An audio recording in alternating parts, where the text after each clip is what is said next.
during studies, I was stopped many times in the underground, on the street. That's how I sold that college collection as well, by wearing it myself. You were the best advert for your own work.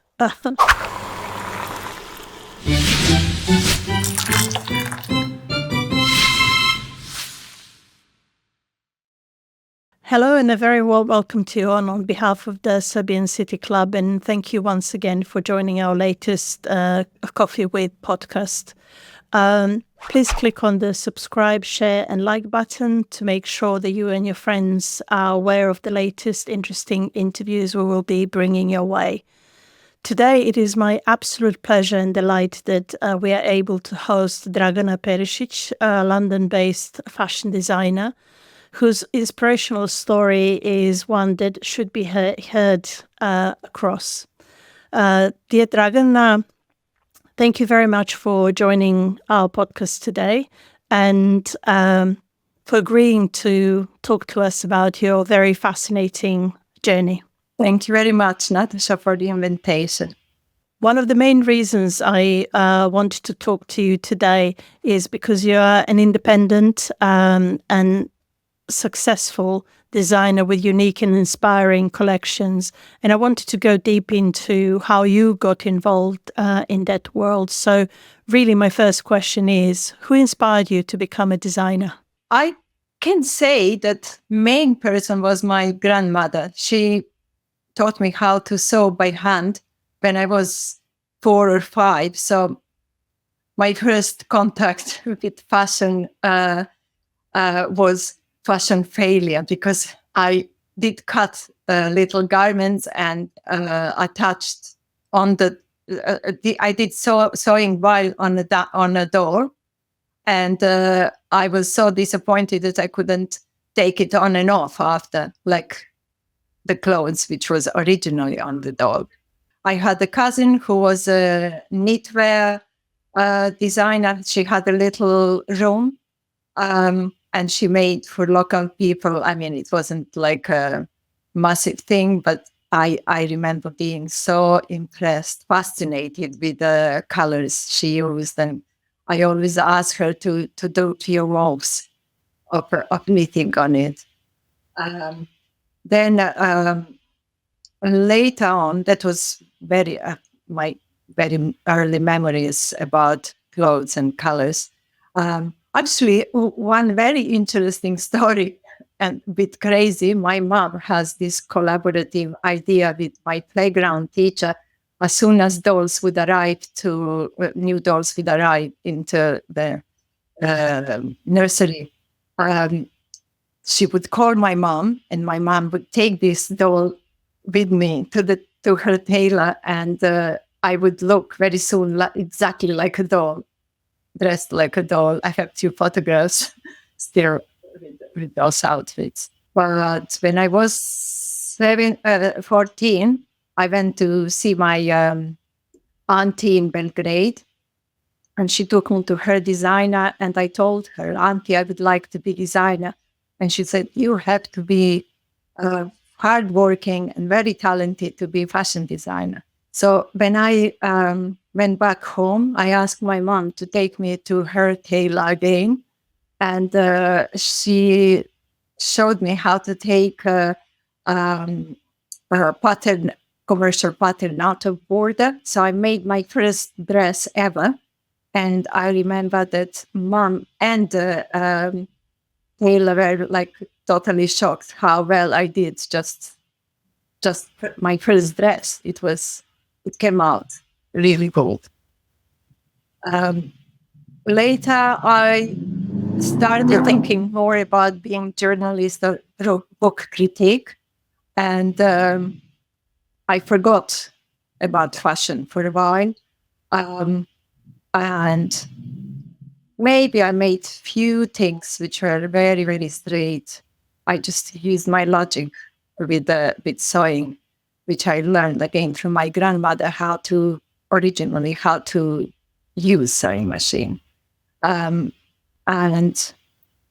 I feel like a little bit like in a sliding door, the film you probably have seen, most people have. Have you seen that film, Sliding Door? So when I went to enroll for a journalist course in a nearby town, I forgot birth certificate, and I came back home thinking that I will go back there again. But my father had a client, and I asked him, what should I do? And he said, you need to decide yourself what to do. But the client went to the other town where I studied economics. I had then those two options. And I thought after I finish secondary school, I can always study whatever I want. But things changed because my father passed away when I was 17, and my auntie, same auntie who took me to her fashion designer, she told me I should study something what can bring me money, which was a mistake because I did not enjoy. Well, I guess that changed since you came to the UK, because your journey to becoming a fashion designer is quite an interesting one. I was quite intrigued to hear that you were first scouted to be a fashion model rather than to be a designer, and that you were given a sewing machine by somebody to make clothes. And then when you made something, the first batch of things that you bought, or that you sold rather, was bought by some fashion buyers. What actually happened, and how do you look at that period now? First, when I was asked to do catwalk show, I told the scout that I didn't want to be model, and he came back again. I was working at the time at the clock room, and he gave me his card, and he said, if you change your mind, give me ring. And I said, if you are inviting me to do a catwalk show, you probably know designer. Can you introduce me to a designer, because I want to be a fashion designer? And I was taken, he told me to come in the morning at 7:00. So he took me to fashion designer before the show, catwalk show happened. And he said, if you make this skirt, full circle skirt, you will get the job. So I got the job in fashion industry before any studying and just basic knowledge of sewing. But 1 month after that, I thought I can do better. And someone I knew ran few colleges, and I started part-time courses, and I totally got obsessed with it. Nothing else did interest me at the time, and I did not even study English because I didn't speak any English when I arrived here. So after that, I decided to go to London College of Fashion for open day, and I asked first person who looked like a teacher if I can come and if they can help me to organize my portfolio. And she said, you have to come back when everybody else comes for enrollment. And then I moved to next lady, and I repeated the whole story. And she said, here's my number, and you should come to my office to see you. So I went there not expecting anything, but she said, you're very talented and I can take you immediately, although the college started. And she said, actually, you're so good that I can take you into final year. So that was absolutely unbelievable to me. I think that was the happiest day of my life, actually. I was flying going back home. I didn't think I will be accepted at all. Yes. Then I decided to finish this part-time college at Westminster College, and next year I started London College of Fashion, and I wrote to Tower Hamlet Council and told them that I'm talented in that letter and asked if they can help me financially. And to my surprise, I got also support and free education. Once I graduated, I think I was the only one who sold college collection.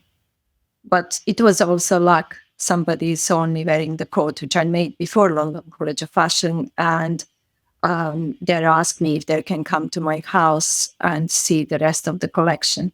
So when they came, they bought all collection.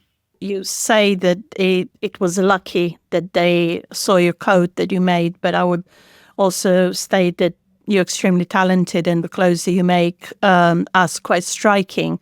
So it was serendipitous in a way that they saw you, but what you produce and what I've seen is absolutely incredible. So I'm not surprised that they stopped you and asked you about your designs. But I'm just wondering, where do you find inspiration these days? And how does your creative process actually looks like? Do you do the work on your own, or would it be a collaborative effort with somebody else? Well. I started selling first. After selling to this shop, I started selling to other shops. And at that time, I would pick up the fabric. I would spend a lot of time of making story of fabrics. And then these fabrics, which I pick up, would inform my designs. They would give me inspiration. And since beginning, I have I have always used my memory and dreams for inspiration. But there are a lot of other things I can pick up, like sentence from one collection, for example, was formed from reading Jung, and sentence which just captured me. I meditated lots on it, and then I created our collection based on that sentence. And now that I don't have that luxury to have time to design as much as before I opened the shop, now I use a lot of daydreamings. When I go to sleep, I have my fantasies. Sometimes, actually, I can't sleep all night because all these crazy ideas start coming, and I can't stop it. And sometimes it's too much, but it's also nice at the same time. Or nowadays, when I go to concerts, I don't know how it happens, but best ideas come through music. It's just change the shape from music into designs. So I should go more to concerts. That's first when I get most relaxed as well. Because having shop, I don't have much time. I'm spending a lot of time here in the shop, and I have few interns at the time, and a tailor. That probably is my biggest collaboration with the tailor, because sometimes she suggests better ways of finishing something, and that's how I work nowadays. I was just observing that there is the design behind you, actually, and things behind you are the things from your shop that you have in East London, which I imagine takes you a lot of the time, as you were just talking about. But how does that affect your creativity? You were saying that you don't have as much time to daydream or dream about designs that you are making. And do you use your shop as a place to design and make clothes, or can that happen anywhere? It happens anywhere. I never had time to learn, or took time to learn how to draw well. So I spent a lot of time thinking, and one design sometimes develops 2 years in my head. I mean, not only because I can't start immediately, but there are always few different projects going on in my head. And I do have a downstairs studio with a couple of machines and a pattern cutting table. And sometimes I stay after work to do something new or to try to experiment with fabrics and other things. But yes, I have less time. And due to that, I stopped doing collections. Sometimes I miss that, or I do mini spontaneous collections. But if I don't do anything like connected to fashion calendars. You mentioned that you went to university in Serbia as well, where you read economics, but then you studied fashion in the UK. Considering that you had experience of education, a higher education in both Serbia and the UK, is there any difference in approaches to studying, and how do you think on the fashion side, in particular, the fashion design, how is talent nurtured in the UK? And I don't know if you have any experience of friends who are also designers in Serbia, and whether you are able to compare notes in how the two countries' approach to people who have studied fashion design is similar or different. Unfortunately, because I didn't study even similar subject, I can't compare. It's very difficult to compare. And few people that I know in Serbia, we never spoke really about education. It's more about possibilities with opening business and running small business. And from the UK's point of view, when you finished university, does the university in the UK help once you've completed your studies in terms of maybe contacts in the fashion industry, or are you left to your own devices in a way? Pretty much you're left on your devices. Depends where you study as well. But I studied only 1 year and I was totally obsessed with work, so I didn't make many contacts. So I needed a bit more time for that. And at the same time, when I was studying that year, I did one extra collection, which was crazy for Alternative Fashion Week. So I forgot to eat and sleep at the time, which I wasn't quite aware, because it felt normal to me. But looking back, it wasn't quite normal. And also I made the double amount of pieces than we were asked, and got really upset that they didn't want to show all of them. And plus, I made skirts for unisex skirts for men and women, and they didn't want to show it on men. At the time, maybe only Jean-Paul Gaultier and few people, I can't even remember who else made skirts for men.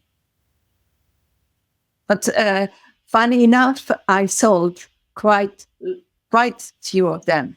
And often during studies, I was stopped many times in the underground, on the street. That's how I sold that college collection as well, by wearing it myself. You were the best advert for your own work, which is really good. I'm just wondering, because you mentioned that when you came to the UK, you said that you didn't really speak English very much, and obviously you were quite interested in being part of the fashion world. But what was your impression of the UK at the time when you joined, and whether that has changed at all? Everything was so different as well. I traveled before through Europe, but England was so different, and I've seen possibilities, and I knew that I can find a way to do what I wanted. I was a bit impatient because I really should have studied English first and then fashion. When I started those courses, I was more guessing what people are saying and observing like how to do things. And then a lot of things changed since Brexit. As we know, for small businesses, everything became more difficult, but also the racism showed its face more than before. And I remember when the news came, I could not believe, and I remember feeling kind of pain in my chest, remembering how the war in Yugoslavia happened, and it reminded me of Yugoslavia falling apart. So this time again, country I live in is falling apart from the united Europe. And it was very unhappy time. And I've been talking to a lot of friends, British and famous people, and we all were absolutely angry about it. I didn't know many Brexiters. The same question, more or less. How do you think Serbia has changed since you came since you came to the UK, and whether you notice any major changes when you go over there? I do. Serbia also changed for the worse, I have to say, and we got Wild West there now, I think. I mean, the city, Belgrade is beautiful, and everything seemed nice, and the cafes are full, but behind the scene, we got a lot of poverty. Like, it was unbearable for me. It still is unbearable for me to see people who are homeless, because when I was studying there and when we were growing up, I don't remember having homeless people.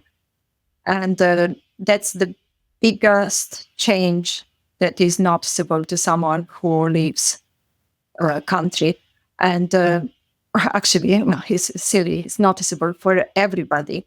But I think we got globalization, which brought us more inequality for sure. And that's painful, actually. Rich and poor, gap between rich and poor is bigger everywhere.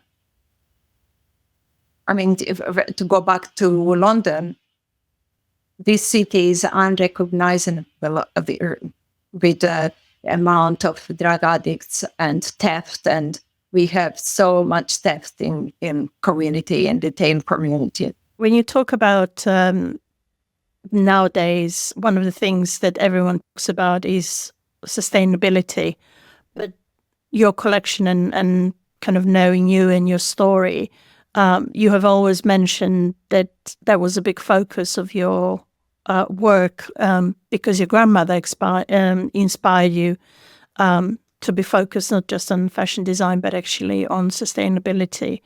Can you explain what that actually means, and how challenging is it nowadays to be able to sustain the sustainability within the fashion industry? To sustain sustainability is not easy.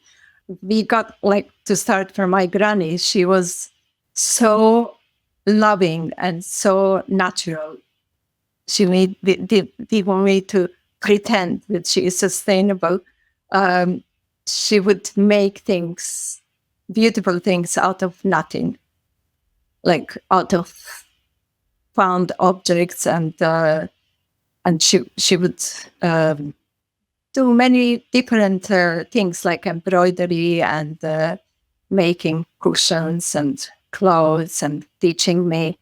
So that was part also of the environment she grew up in, because I lost 3 grandparents in Second World War, and there weren't many. She didn't have means to buy many things. But also, if you remember, consumerism wasn't big when we were growing up. I don't remember being important even what you had and what I had. We socialized together, and we didn't care about material things, and that's what I loved. And sustainability here is, I'm glad that is mentioned a lot, and that companies are trying to change things. We know that fashion industry is one of the most polluting industries around, and sad thing about that is that there is a lot of greenwashing, and we need support from industry and support from media, because for example, fashion media is talking about sustainability, and at the same time, they're creating this need for collections. I mean, not just media or fashion industry, because if we have 4 collections by one designer or fashion house, how can you have sustainability? You're going to overproduce, of course. So that's one of the problems. And I decided quite before sustainability was spoken about, that I don't want to do the collections and I'm going to produce just how much I need. So I never throw away any of my clothes. Everything sells, and I adapt. And so my business is very sustainable, but doesn't mean that I know every fabric where it comes from. And I try to use organic cottons and wools and leftovers of big fashion houses, and that's all circular fashion, which helps. But the biggest polluters are again the high street companies, which want to just want to produce and make profit and exploit people, and that's the worst part of it. Again, actually, both are equally bad, exploiting other people and polluting the planet. But I really don't know when that will be solved. And we do need media to do something about it, or more about it. What is interesting about the work that you have done and designs that you have made, it was featured in many countries outside of the UK, including Japan, USA, and France. But how hard is it to build and maintain the brand that has a wider reach? And what were some of your main challenges when you were building your own brand? There are endless challenges when you build your brand. At the beginning, I did wholesale. I exhibited in Paris and London and met buyers, and I don't know where to start. We can spend all evening talking just about that. But one of the biggest challenges is that you are lost in a queue, whatever you do. If you get fabrics from fabric companies, you need to pay in advance.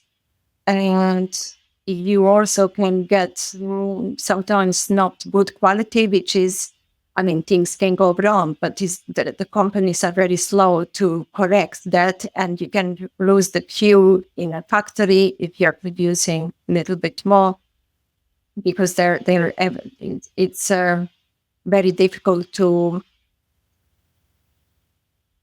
disrupt even one day. And if you get fabrics late or not right quality, then you're in big trouble. Then your things won't be produced, and then buyers will cancel your collection. So that was very difficult. But the other big trouble is, as a small company, you're last on the list to be paid. And that's why I stopped wholesaling at the end. I would do a little collection here and there if somebody gives me money in advance. Otherwise, it's very difficult. I was selling in Hong Kong and Japan and Germany and Scotland, England, and only Japanese companies pay you deposit and then pay you on the delivery. Experience with other countries is always like 3 months, 8 months, yeah, or never. And of course, how can you survive like that? And I'm very pleased that I opened my shop, and I have things more in control, and I meet lovely people. Thinking about the challenges today, obviously, recently we had COVID, which had a significant impact on all industries.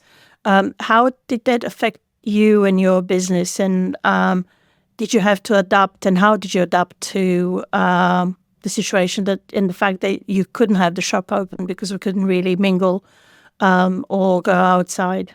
It was hard for all of us, but I also fell through the cracks, as they said, because I didn't get help like other retailers. I was paying my business rates through my landlords, and if you did so, you would not be able to get the money. And government was quite generous to small businesses with support, but unfortunately, I didn't get much. That did put a lot of stress on me, and I was constantly thinking and lobbying and doing little courses, thinking how to change things and how to improve my sales.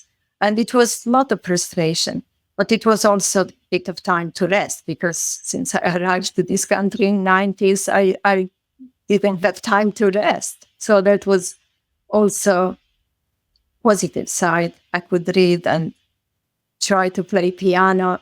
I'm still trying. And I have a lot of other interests. So it was good period for that. I know that a number of your designs and clothes were worn at many award ceremonies, at least in the UK, if not beyond, and that you have many clients who are in public eye. And I actually know that Meryl Streep loves your designs. Do you ever get struck by people who come to your shop or buy your clothes, and who actually impressed you the most of the people that you came across so far? The latest person who came in was like well-known singer, and they said that I'm inspiration, and they asked me what inspires me, and they said, let's see, that is very pure work. So I'm probably they bought outfit, and we are talking about making something for red carpet and for Emmy awards. I didn't mention the name because I always feel a little bit strange about mentioning, but I'm very natural with people, and I had many people from film industry and a lot of filmmakers. That's really good. But looking back at your career and the journey so far, and if you could go back, what 3 pieces of advice would you give your young self? Just came to my mind now. Learn English first before you study something else. But tell myself not to miss grand opportunities, which I did a few times in life, career-wise, and not to sweat about small things. Because fortunately, for some things, and unfortunately for others, I am perfectionist. And for me, everything is important. Absolutely everything. And I want to do it the best I can. And sometimes I micromanage things, and I run out of time. So I suppose I would try somehow to put that better into place. To finish off, what I really wanted to mention is the quote that I read that you stated, which I really want to read now. As a child, I dreamed of making beautiful dress in the color of the night. I envisioned rather dark clouds dancing, illuminated by the moonlight, somehow woven into a garment. So what I would really like to ask you and check, what were those colors and what are your dreams these days? Well, that quote represents my whole personality, I think. I love dreaming, and half of my life is dedicated to that. The colors are the night, color of the night, quite dark, but not black. And I have one dress which I made, couture dress, out of small Suffolk puffs flowers, which is midnight.